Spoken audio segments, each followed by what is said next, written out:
और शिष्य यानी गुरु और शिष्य। गुरु है पूर्ण ज्ञानी और शिष्य बिल्कुल अज्ञानी। गुरु होता है पूर्ण ज्ञानी, शिष्य होता है अज्ञानी। तो पूर्ण ज्ञानी यानी शिष्य को अपने जैसे बना लेते है ना।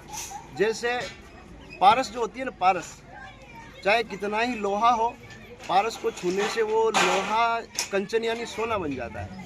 ऐसे ही जो संतों का संग होता है पारस के जैसे, तो वो अपने आप को यानी जैसे कहना चाहिए बिल्कुल अज्ञानी लोगों को महान बना देते हैं संतों के संग से, गुरु के संग से। इसीलिए शिष्य अज्ञानी होता है, गुरु ज्ञानी होता है। शिष्य जब गुरु का संग करेंगे ना, धीरे धीरे धीरे वो शिष्य भी गुरु जैसा बन जाएगा।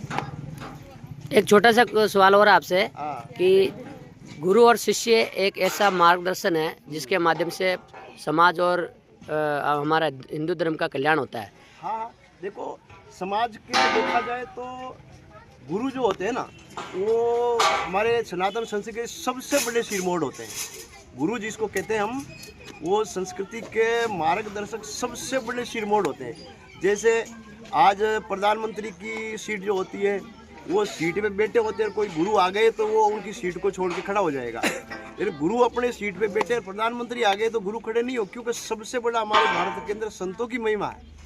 सबसे बड़ा कोई पद है तो संतों का है। प्रधानमंत्री भी संतों का सम्मान करते हैं, क्योंकि वो राजा होते हैं लेकिन संत महाराजा होते हैं। और संतों के मार्गदर्शक से ही आज तक जो राज्य चले हैं, जितने भी जो राजाओं का राज्य चला है, उनके मूल में मार्गदर्शक संत ही रहे, सदगुरु ही रहे। इसलिए संतों का सम्मान करना चाहिए, और संतों के सम्मान से ही हमारी संस्कृति उज्जवल होगी। और संस्कृति का आने वाले समय में हमारे भारत को देश का गुरु मानते हैं, आज भी है। आज कुंभ का जो पर्व चल रहा है, हजारों नहीं, लाखों नहीं, करोड़ों करोड़ों लोग आ रहे हैं, फिर भी देखो सुख शांति से, प्रेम से बहुत अच्छा संगम हो रहा है प्रयागराज। एक छोटा सा सवाल और आपसे कि जैसे कि राजा दानवीर कर्ण जो कि अपने गुरु के साथ सेवा करते थे, और उसमें एक छोटी सी चूक हुई थी, तो उससे उनको एक इतना बड़ा उनको श्राप मिला, क्या कारण रहा? हाँ, वो तो ऐसा है कि राजा कर्ण जो है ना, सोने का दान करते थे, है ना। और तो अज्ञान के कारण से कर्ण को मालूम नहीं था ना, उनको मालूम नहीं था कि मैं कहाँ का हूँ, क्या हूँ, कहाँ से आया हूँ। वो एक छोटे से ज्ञान के कारण से कर्ण को कितनी बुरी तरह से मरना पड़ा। और कर्ण को मालूम पड़ जाता कि मैं भी कुंती का पुत्र हूँ, समझ रहे हो ना, तो उनको ऐसा हादसा नहीं होना पड़ता, उनको मरना नहीं पड़ता। तो ऐसे ही गुरु लोग अपन को याद दिलाते कि तुम कौन हो।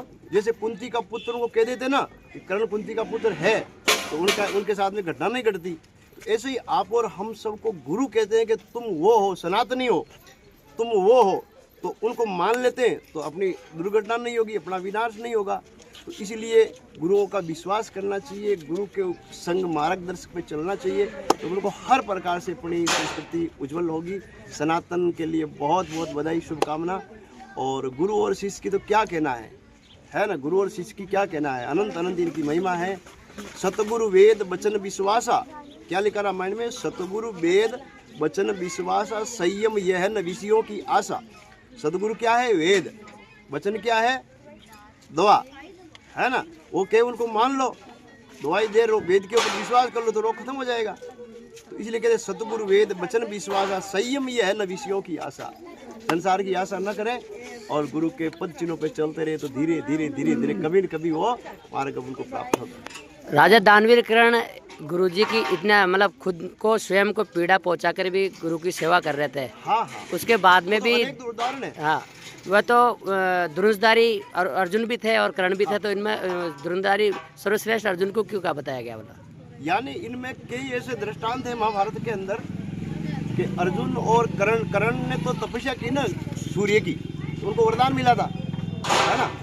और अर्जुन भी कोई छोटी बात नहीं है। अर्जुन और कर्ण कुंती माता के दोनों ही महापुरुष है, लेकिन कर्ण के सामने अज्ञान रह गया और अर्जुन को ज्ञान हो गया, तो अर्जुन बच गए और कर्ण चला गया। बहुत बहुत धन्यवाद गुरु जी, आपने बहुत अच्छी सूचना दी। और ये युवा पीढ़ी को सीखना चाहिए कि गुरु के, आपका कहने का तात्पर्य यही है कि गुरु के साथ कभी धक्का नहीं रहना चाहिए, गुरु के साथ सतत जुड़ करके रहो और गुरु का सदा पद चिन्हों पे चलते रहो, तो धीरे धीरे धीरे कभी न कभी मंजिल जरूर मिलेगी। ठीक है, धन्यवाद।